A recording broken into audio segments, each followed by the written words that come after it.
اللہم صلی علی سیدنا محمد وعلی آل محمد۔ الصلاۃ والسلام علیک یا سیدی یا رسول اللہ وعلی آلہ وصحبہ یا سیدی یا حبیب اللہ۔ اذان، یہ جو اذان 5 وقت کی اذان ہوتی ہے، اس میں اذان میں کیا میسیج ہے اللہ کی طرف سے؟ اذان جو ہوتی ہے اس میں کیا میسیج ہے اور کیا بہتری ہے اس میں؟ کیونکہ ہمارے معاشرے میں عام یہ پایا جاتا ہے اذان ہوتی ہے پر اذان کو سننا بھی ہم نہیں چاہتے۔ اگر ہم اس کو سمجھ لیں کسی بھی ٹائم نہیں، کسی بھی وقت نہیں کہ اذان کہتی کیا ہے، اذان یہ کہتی ہے اللہ اکبر، کہ اللہ سب سے بڑا ہے۔ اللہ اکبر، اللہ اکبر، اللہ سب سے بڑا ہے۔ اشہد ان لا الہ الا اللہ، اشہد ان لا الہ الا اللہ، میں گواہی دیتا ہوں کہ محمد اللہ کے رسول ہیں۔ اشہد ان محمد رسول اللہ، اور محمد اللہ کے رسول ہیں۔ اور اس میں پھر اس کے بعد آتا ہے اذان میں حی علی الصلاۃ، آؤ صلاح کی طرف، آؤ فلاح کی طرف، آؤ صلاح کی طرف، آؤ فلاح کی طرف۔ اور صلاح اور فلاح کیا ہے؟ صلاح اور فلاح کیا ہے؟ اب اس کو دیکھنا ہے کہ مسجد اللہ کا گھر ہے، ٹھیک ہے، اور وہاں پہ ہم صلاح لینے جا رہے ہیں کس سے؟ اللہ سے۔ فلاح کس سے لینے جا رہے ہیں؟ اللہ سے۔ اور ہماری جو صلاح اور جو فلاح ہے نا، اس میں ہماری دنیا جو ہے، دنیا کو چھوڑ کر پھر وہ صلاح اور فلاح ملتی ہے۔ بالکل بالکل۔ اور جب کہ ہم جاتے ہیں اپنی ہی پریشانیاں لے کے اور اپنی ہی سنا کر آ جاتے ہیں۔ اگر ہم اللہ کی سن کر اللہ کی طرف جائیں تو وہ ہماری جو ہے وہ اللہ خود رکھ لے گا، اور اپنی جو ہے وہ اللہ ہمیں دے دے گا۔ اس میں ہماری صلاح بھی ہوگی، اس میں ہماری فلاح بھی ہوگی۔ یقیناً آپ نے صحیح کہا ہے۔ اور اس کے بعد صلاح اور فلاح جو ہے وہ جو رہتی دنیا تک، جب تک انسان زندہ رہتا ہے اس کے بعد تک وہ اس کے ساتھ رہتی ہے۔ وہ پھر ایسا ہی ہے۔ صلاح اور فلاح یہ ہے۔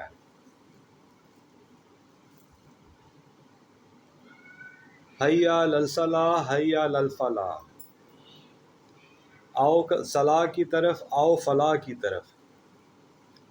اس صلاح اور فلاح میں ہمیں یہ دیکھنا ہے کہ ہم نے صلاح کرنی کس کی ہے۔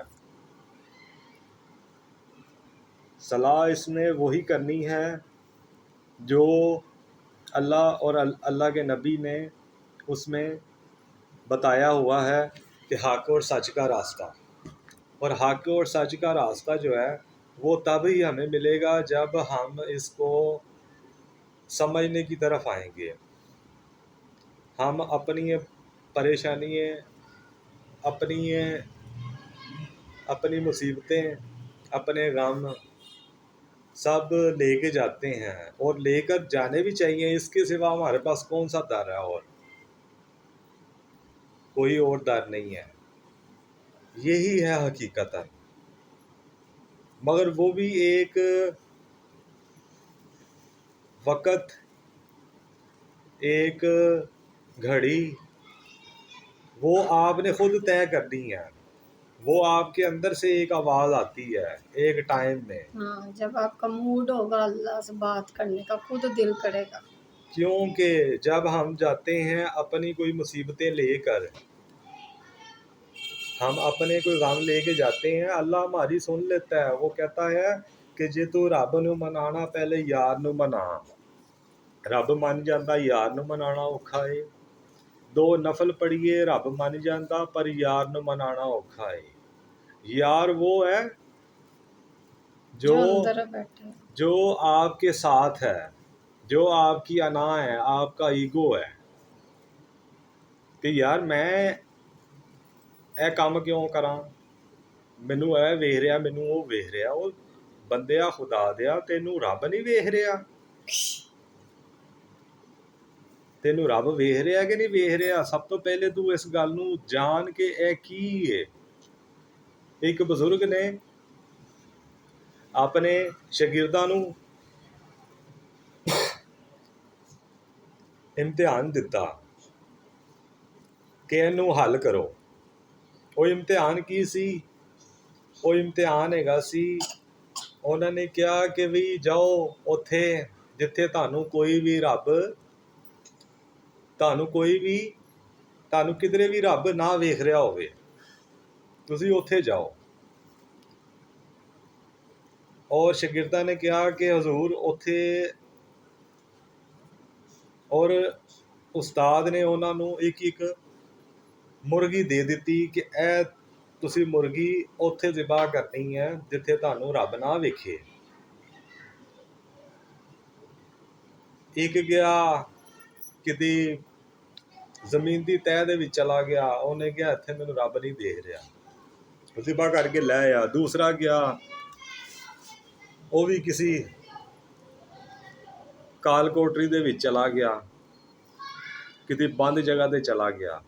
ਉੱਥੇ ਜਾ ਕੇ ਉਹਨੇ ਦੇਖਿਆ ਕਿ ਉਹਨੂੰ ਮਹਿਸੂਸ ਹੋਇਆ ਕਿ ਵੀ ਮੈਨੂੰ ਇੱਥੇ ਰੱਬ ਨਹੀਂ ਦੇਖ ਰਿਹਾ। ਔਰ ਇੱਕ ਜਿਹੜਾ ਉਹਨਾਂ ਦੇ ਵਿੱਚ ਸੀ, ਉਹਦਾ ਜਿਹੜਾ ਸੀ ਨਾ, ਉਹਦੇ ਤੇ ਕੋਈ ਮਾਲਕ ਦੀ ਕੋਈ ਖਾਸ ਕਰਮ ਨਵਾਜ਼ੀ ਸੀ।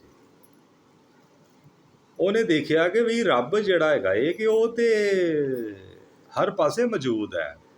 ਇਹ ਮਾਲਕ ਦਾ ਖੁਦ ਦਾ ਵੀ ਦਾਵਾ ਹੈ ਕਿ ਫਿਰ ਉਹ ਮੈਨੂੰ ਕਿਵੇਂ ਨਹੀਂ ਦੇਖ ਰਿਹਾ ਹੈਗਾ, ਉਹ ਮੈਨੂੰ ਦੇਖ ਰਿਹਾ ਹੈ। ਉਹ ਉਂਝ ਹੀ ਆਪਣੀ ਮੁਰਗੀ ਲੈ ਆ, ਦੋ ਜਿਹੜੇ ਸੀ ਉਹ ਜ਼ਿਬਾ ਕਰਕੇ ਲੈ ਆਏ।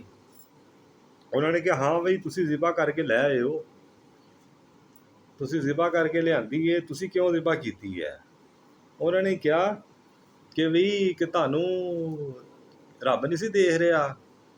ਹਾਂ ਕਿਹਾ ਜੀ ਅਸੀਂ ਜਿਹੜਾ ਸੀ ਬੰਦ ਜਗ੍ਹਾ ਤੇ ਗਏ ਸੀ, ਉੱਥੇ ਸਾਨੂੰ ਰੱਬ ਨੇ ਦੇਖ ਰਿਹਾ ਸੀ। ਉਹਨੇ ਕਿਹਾ ਕਲੂਬੁਲ ਮੋਮਿਨੀਨ ਅਰਸ਼ ਅੱਲਾ। ਉਹਨੇ ਕਿਹਾ ਮੋਮਨ ਦਾ ਕਲੂਬ ਜਿਹੜਾ ਹੈ ਉਹਦਾ ਅਰਸ਼ ਹੈ, ਮੋਮਨ ਦਾ ਕਲੂਬ ਉਹਦਾ ਅਰਸ਼ ਹੈ। ਉਹਨੇ ਕਿਹਾ ਉਹ ਤੇ ਤੇਰੇ ਦਿਲ 'ਚ ਰਹਿੰਦਾ ਹੈ, ਉਹਨੇ ਤੈਨੂੰ ਨਹੀਂ ਵੇਖਿਆ, ਤੂੰ ਇਸ ਗੱਲ ਤੋਂ ਗਾਫਲ ਰਿਹਾ ਹੈ। ਤੇ ਇੱਕ ਜਿਹੜਾ ਸੀ ਜਿਹਨੇ ਨਹੀਂ ਕੀਤਾ, ਉਹਨੇ ਕਿਹਾ ਸਰਕਾਰ ਕਿ ਮੈਂ ਕੁਰਾਨ ਦੀ ਆਇਤ ਪੜ੍ਹੀ ਸੀ ਤੇ ਮੈਨੂੰ ਹਰ ਪਾਸੇ ਰੱਬ ਨਜ਼ਰ ਆਇਆ ਤੇ ਮੈਂ ਜਿਹੜਾ ਹੈ ਕਿ ਇਹਨੂੰ ਇੰਝ ਹੀ ਲੈ ਆਇਆ। ਤੇ ਇਹ ਚੀਜ਼ਾਂ ਜਿਹੜੀਆਂ ਵੀ ਹੈਗੀਆਂ ਨੇ ਨਾ, ਇਹ ਸਾਰੀਆਂ ਸਲਾਤ ਔਰ ਫਲਾਹ ਦੇ ਨਾਲ ਮੁਨਸਲਖ ਨੇ। ਸਲਾਹ ਜਿਹੜੀ ਹੈ ਨਾ ਉਹ ਤੁਹਾਡੀ ਕਿਸੇ ਨੇ ਵੀ ਨਹੀਂ ਕਰਨੀ, ਸਲਾਹ ਤੁਸੀਂ ਖੁਦ ਨਾਲ ਕਰਨੀ ਹੈ। ਰੱਬ ਕਹਿੰਦਾ ਹੈ ਤੂੰ ਹੀਲਾ ਕਰ ਤੇ ਵਸੀਲਾ ਜਿਹੜਾ ਹੈ ਉਹ ਮੈਂ ਬਣਾਂਗਾ। ਠੀਕ ਹੈ, ਹੀਲਾ ਤੁਸੀਂ ਕੀ ਕਰਨਾ ਹੈ, ਤੁਸੀਂ ਇਰਾਦਾ ਕਰਨਾ ਹੈ। ਇਰਾਦਾ ਵੀ ਯਕੀਨਨ ਮਾਲਕ ਦੀ ਜ਼ਾਤ ਹੀ ਉਹਨੂੰ ਤਾਕਤ ਅਤਾ ਕਰਦੀ ਹੈ ਤੇ ਉਹ ਜਿਹੜਾ ਹੈ ਕਿ ਉਹ ਉਸ ਕਾਬਲ ਹੁੰਦਾ ਹੈ। ਬਸ਼ਰਤ ਇਹਦੇ ਵਿੱਚ ਤੁਹਾਨੂੰ ਮਾਲਕ ਨੇ ਜਿਹੜੀ ਅੱਖ ਦਿੱਤੀ ਹੈ, ਉਹ ਅੱਖ ਦੇ ਵਿੱਚ ਹਯਾ ਹੋਣੀ ਚਾਹੀਦੀ ਹੈ, ਉਹ ਸ਼ਰਮ ਹੋਣੀ ਚਾਹੀਦੀ ਹੈ। ਤੇ ਫਿਰ ਇਹ ਸਾਰੀਆਂ ਚੀਜ਼ਾਂ ਜਿਹੜੀਆਂ ਨੇ ਫਲਾਹ ਔਰ ਸਲਾਹ ਦੇ ਨਾਲ ਮੁਨਸਲਖ ਨੇ। ਇਹ ਤੇ ਗੱਲ ਅਸੀਂ ਅੱਗੇ ਦੀ ਵੀ ਕਰ ਦਿੱਤੀ। ਨਮਾਜ਼ ਦੇ ਇੰਝ ਹੀ ਬਹੁਤ ਸਾਰੇ ਪਹਿਲੂ ਹੈਗੇ ਨੇ। ਅਜ਼ਾਨ ਤੋਂ ਬਾਅਦ ਹੁਕਮ ਆਉਂਦਾ ਹੈ ਕਿ ਨਮਾਜ਼ ਅਦਾ ਕਰ। ਉਹ ਫਿਰ ਨੈਕਸਟ ਵੀਡੀਓ 'ਚ ਅਸੀਂ ਡਿਟੇਲ ਨਾਲ ਲੋਕਾਂ ਨੂੰ ਦੱਸਾਂਗੇ ਨਾ ਕਿ ਇਹ ਕੀ ਹੈਗਾ। ਠੀਕ ਹੈ, ਤੇ ਹਲੇ ਫਿਲਹਾਲ ਬਿਲਕੁਲ ਇਸੇ ਜਿਹੜਾ ਨਾ ਅਜ਼ਾਨ ਕਿ ਤੇ ਹੀ ਤੁਸੀਂ ਇਹਨਾਂ ਅਜ਼ਾਨ ਦਾ ਨੂੰ ਜਿਹੜਾ ਸਮਝਾ ਦਿਓ ਜ਼ਰਾ। ਅਜ਼ਾਨ ਦੇ ਵਿੱਚ ਦੇਖੋ ਕਿ ਅੱਲਾਹ ਪਾਕ ਨੇ ਹਰ ਕਹਿੰਦੇ ਨੇ, ਮੈਂ ਵੀ ਇਹੀ ਆਪਣੇ ਟਾਈਮ ਦੇ ਵਿੱਚ ਸੁਣਿਆ ਸੀ ਕਿ ਕੁਰਾਨ ਦਾ ਜਿਹੜਾ ਇੱਕ ਹਰਫ ਹੈ ਨਾ, ਉਹ ਅਗਰ ਅਸੀਂ ਪੜ੍ਹਦੇ ਹਾਂ ਨਾ ਤੇ ਸਾਨੂੰ ਉਹਦੀਆਂ 10 ਨੇਕੀਆਂ ਮਿਲਦੀਆਂ ਨੇ। ਮਗਰ ਜਦੋਂ ਉਹਨੂੰ ਹਕੀਕਤ ਦੀ ਰੂਹ ਨਾਲ ਪੜ੍ਹਿਆ ਕੁਰਾਨ ਨੂੰ, ਉਹਨੂੰ ਜਾਣਿਆ, ਉਹਨੂੰ ਸਮਝਿਆ, ਫਿਰ ਉਹ ਸਮਝ ਆਇਆ ਕਿ ਮਾਲਕ ਨੇ ਨੇਕੀਆਂ ਦਾ ਵੀ ਵੱਡਾ ਅਜਰ ਹੈ ਰੱਖਿਆ ਸੀ ਕਿ ਜਦੋਂ ਇਹਨੂੰ ਇਹ ਕੁਰਾਨ ਨੂੰ ਹਕੀਕਤ ਦੀ ਰੂਹ ਨਾਲ ਪੜ੍ਹਦਾ ਏ ਤੇ ਉਹ ਕੁਰਾਨ ਇਹਦੇ ਅੰਦਰ ਉਤਰ ਜਾਂਦਾ ਏ। ਇਹਦੇ ਜਦੋਂ ਅੰਦਰ ਉਤਰਦਾ ਏ ਤੇ ਫਿਰ ਮਾਲਕ ਇਹਨੂੰ ਜਿਹੜਾ ਹੈਗਾ ਏ ਕਿ ਆਪਣੇ ਗੈਬ ਦੇ ਖਜ਼ਾਨਿਆਂ ਦੇ ਵਿੱਚੋਂ ਇਲਮ ਅਤਾ ਕਰਦਾ ਏ। ਫਿਰ ਉਹ ਉਹਦੇ ਵਿੱਚ ਉਹਦੀ ਪੁਖਤਗੀ, ਉਹਨੂੰ ਪੜ੍ਹਨ ਦਾ ਜਿਹੜਾ ਅੰਦਾਜ਼, ਉਹਨੂੰ ਸਮਝਣ ਦਾ ਅੰਦਾਜ਼, ਹਕੀਕਤਨ ਅੰਦਾਜ਼, ਉਹ ਸਾਹਮਣੇ ਆਇਆ। ਤੇ ਨੈਕਸਟ ਵੀਡੀਓ ਦੇ ਵਿੱਚ ਜਿਹੜਾ ਨਾ ਉਹ ਤੁਹਾਨੂੰ ਅਸੀਂ ਜਿਹੜਾ ਹੈ ਕਿ ਨਮਾਜ਼ ਦੇ ਮੁਤਲਕ ਵੀ ਹੋਏਗੀ, ਕਿਉਂਕਿ ਪਹਿਲੇ ਤੇ ਅਜ਼ਾਨ ਹੈਗੀ ਸੀ। ਅਜ਼ਾਨ ਤੋਂ ਅਜ਼ਾਨ ਹੈ, ਅਜ਼ਾਨ ਤੋਂ ਬਾਅਦ ਆਉਂਦਾ ਹੈ ਵਜ਼ੂ, ਆਉਂਦਾ ਹੈ, ਇਹ ਵੀ ਤੁਹਾਨੂੰ ਦੱਸੀਏ। ਵਜ਼ੂ ਤੋਂ ਪਹਿਲੇ ਵੀ ਫਿਰ ਨੀਅਤ ਆਉਂਦੀ ਹੈ, ਠੀਕ ਹੈ ਨਾ, ਫਿਰ ਜਾ ਕੇ ਖਲੋਂਦਾ ਹੈ ਕਿਆਮ ਦੇ ਵਿੱਚ, ਠੀਕ ਹੈ। ਪਹਿਲੇ ਅਜ਼ਾਨ ਹੈ, ਅਜ਼ਾਨ ਸੁਣਦਾ ਹੈ, ਅਜ਼ਾਨ ਸੁਣਨ ਤੋਂ ਬਾਅਦ ਇਹਦੇ ਅੰਦਰ ਅਜ਼ਾਨ ਜਾਂਦੀ ਹੈ। ਇੱਕ ਤੇ ਆਂਦੀ ਕੰਨਾਂ ਦੇ ਵਿੱਚ ਅਜ਼ਾਨ, ਇੱਕ ਆਂਦੀ ਹੈ ਅੰਦਰ ਦੀ ਅਜ਼ਾਨ।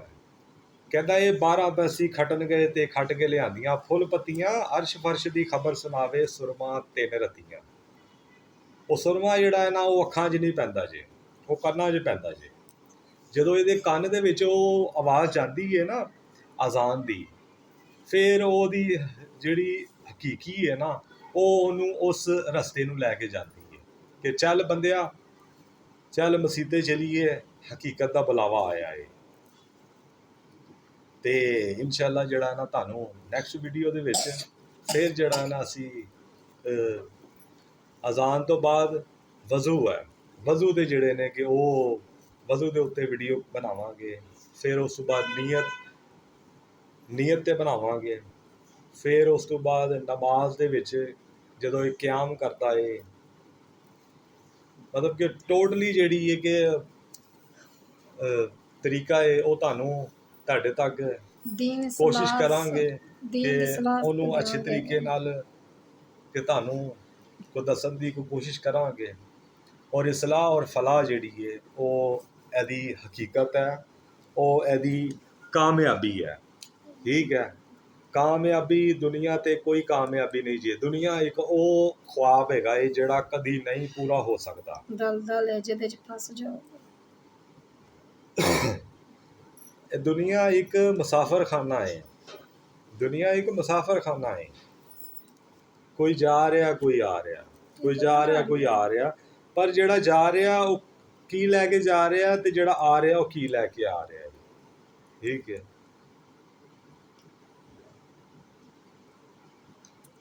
ਤੇ ਨੈਕਸਟ ਵੀਡੀਓ ਦੇ ਵਿੱਚ ਫਿਰ ਮੁਲਾਕਾਤ ਹੋਏਗੀ। ਤੇ ਬਹੁਤ ਸ਼ੁਕਰੀਆ ਤੇ ਆਪਣਾ ਖਿਆਲ ਰੱਖੋ। ਦੁਆਵਾਂ 'ਚ ਯਾਦ ਰੱਖੋ। ਫੋਲੋ, ਲਾਈਕ ਵਗੈਰਾ ਕਮੈਂਟ ਵੀ ਕਰਕੇ ਸਾਨੂੰ ਦੱਸਣਾ ਕਿ ਤੁਹਾਨੂੰ ਵੀਡੀਓ ਕੈਸੀ ਅੱਛੀ ਲੱਗੀ, ਤੁਹਾਡੀ ਰੂਹ ਨੂੰ ਸਕੂਨ ਮਿਲਿਆ ਕਿ ਨਹੀਂ ਮਿਲਿਆ। ਨੈਕਸਟ ਵਾਸਤੇ ਅੱਲਾ ਹਾਫਿਜ਼।